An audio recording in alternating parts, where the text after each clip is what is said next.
are going to give my thoughts about Dalla X Tonicea Face Architect. This is the first box. Ito yung kanilang, this is the Face Architect. This is the Flawless Face Brush. So, let's see kung may tusok. For effortless everyday hair, try Sorry, Sebum. walang product to kasi Filipino gusto ko intention na walang product using kasi coconut oil and worth it Philippine ba? botanicals. Lather the bar on wet hair. Guys, ako lang ba? Rinse Tama nga yung and sinabi nila condition kasi for pag soft, weightless shine. nakakaramdam ako ng konting tusok on my face, ewan ko kung sa force lang to or ganito lang talaga siya. So this is the Jumbo Buffer Brush. So this brush is perfect for foundation. Ayan. Perfect for foundation siya, guys. Base products. Ito yung gagamitin nyo. The puff is so lambot. The puff is so lambot. And this is, ito ay pang powder. Let's see. Ito yung pang powder. Ganito ako mag-powder, guys. May tusok talaga siya, guys. Gusto ko kasi itry ito on a skin level na kung worth it ko siyang gamitin pala. Yung tusok talaga nararamdaman ko. Tapos ito, ginagamit siya, pwede sa eyeshadow. Ito, this brush and concealer. If you use this, ito hindi ko nararamdaman yung tusok effect with this type of brush. Pasado to sa akin. And pwede siya pang eyeshadow pag binend mo dito sa crease. Next one is this. Rinse. Next one, this is Precision Blush Brush. Ito, pwede siyang pang powder blush or highlight contour. You can use this. Ito, may tusok effect talaga siya sa akin, guys. Pag ginanong ko siya, okay naman, soft yung bristles. Pero pag ginanong ko siya, nararamdaman ko ang tusok effect nitong brushes niya. Sana improve nyo to, Dalla.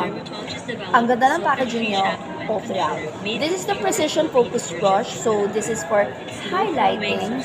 And pwede na rin pang powder contour. Pag ginanong, napapansin ko rin, pag ginanong ko na siya, ayan. Pag ginanto yung application, ayan, pag ganito, nararamdaman ko na hindi siya nagtutusok. Pero pag dito talaga, yung ginaganito ganito, tusok talaga, nararamdaman ko yung tusok effect dito sa akin. Then lastly, this is the Master Blend Face Brush. So ito ay pampa-diffuse ng powder bronzer, blush, and contour. Ayan, pampa-diffuse siya. So, that's my observation with all the brushes. Let's go with the packaging. The packaging is very, very deluxe. Ayan, no? Very, very deluxe siya, guys. I wanted to show you yung ordinary. Maganda yung mga brushes ng Dalla, guys, as if I try. Ito talaga, the bristles are so soft. Pag For effortless hinawakan everyday hair, try Sebum. A proudly magiging Filipino level ba siya ng eco-friendly brush line ni using Smart? coconut oil and I don't Philippine know. botanicals. But Lather this the is the bar on ano, wet hair. this is the original. Ito yung Dalla brushes. Na-try ko siya last few weeks ago. Ito wala siya. Ito talaga ang Dalla brushes. May tusok effect siya, guys. Pero pag ginanito nyo, dito ko mararamdaman na walang tusok. Dito ko mararamdaman na walang tusok. Let's see yung mga ganito sa eyes. Ayan, hindi ko, pag swing-night mo,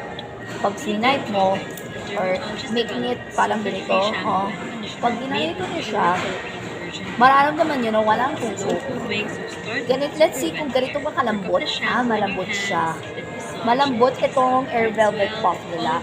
And ngayon napansin ko sa mga Dalla brushes. Sa mga Dalla brushes, ang impression ko sa kanya, pag ginanito mo, parang pag ginanito mo siya, may tusok.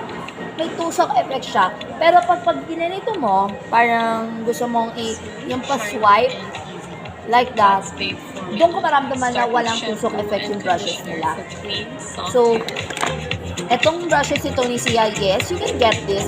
I think this set is almost 1,000 pesos because it's a collab. Because it's Dalla. It's 1,000 pesos with these brushes and with their sponge as well. So, that's my review or thoughts ko sa brushes ni Tonicea. Collaboration with Dalla. Bye guys!